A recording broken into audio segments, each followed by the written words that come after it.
So early on, we had a tentative understanding with a startup company called Stereotaxis, which was really had spawned in CET, was growing a good bit, and was looking about for a place to move. Their president had already relocated to San Diego. The company was almost had the moving vans lined up to move to San Diego. And we intervened at the stroke of midnight and were able to reach a loose understanding, not yet documented, with Stereotaxis, that if we could provide a headquarters facility for them within a certain parameter, primarily about 13 to 14 months later, that they would stay. They put up what I considered obstacles that they probably thought we couldn't achieve. Not just the schedule, but some other obstacles also. We went to work quickly. Our initial idea was that we wanted other developers to come in and do this, but it didn't take me long with my development background to be able to say, we're not going to get any for-profit developer to pursue this. I mean, we don't have site control. We don't have a signed lease. We don't have the approvals and entitlements. We don't have financing. We are working with a company, a fledgling company, whose financial balance sheet is not going to justify the kind of lease that we are going to need. And we have a schedule that's impossible. We looked around, we talked to quickly talked to a number of sources, contractors, architects, etc., and everyone came back and said, what you're trying to do is really noble. It'll be great if you can get it, if you can do it, but it's impossible. You can't get it done. Clayco, who's known for their can-do attitude, Clayco came on pretty early and said, we'd like to try. We think we can do. And so it was, truly, I don't know that anybody had the full understanding of what we had to do.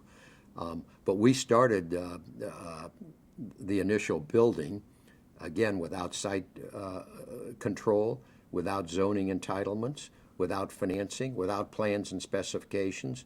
We had a historically significant building on site, which had to be documented and everything before it was knocked down. It was at one time it had been a Studebaker automotive building. More recently, it had been home for Marquardt Sporting Goods, which was the preeminent corkball company in the country, and we started out to try to design, build this facility, and we worked really intensely. And again, I can't give Clayco enough credit.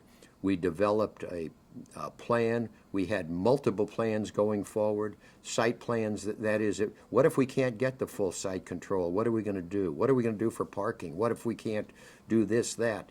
And truly, we didn't control the entire site until about 2 months before Stereotaxis actually moved in. And their deadline was December 31st, 2005. We delivered their offices to them, I think it was December 7th, about 3 weeks early. And it was an incredible effort.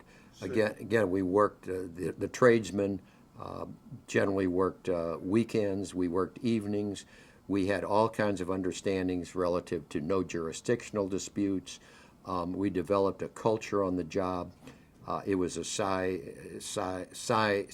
of pride to wear an orange Cortex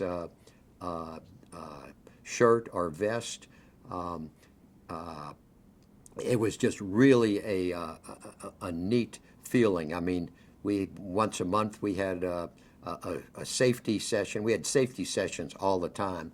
Bob Clark, the president of Clayco, spoke to the workers early, and he said, it's really important to me that you all go home safe to your homes and your families every night. Safety's preeminent.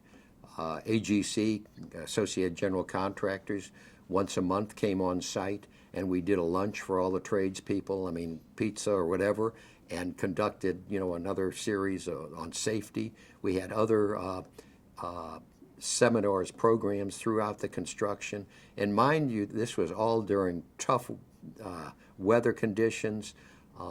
It was a sign of pride to work on this Cortex job. We got commitments from all the subcontractors to put their number one tradesmen on the job. They agreed in advance to an incredible schedule, knowing that they'd have to work weekends, evenings, and everything. And it was really a neat thing. We really had a buzz and I call it a culture on the job. Joe Rohde was and is our alderman, and he was very supportive. When we went to the city for approval of the Cortex, the 353 and everything, I'd say we had a fair amount of, if I don't call it opposition, but certainly skepticism along the way. And I was really pleased and surprised. Ultimately, when the city voted on it, there was not a dissenting vote, which was not at all what I expected.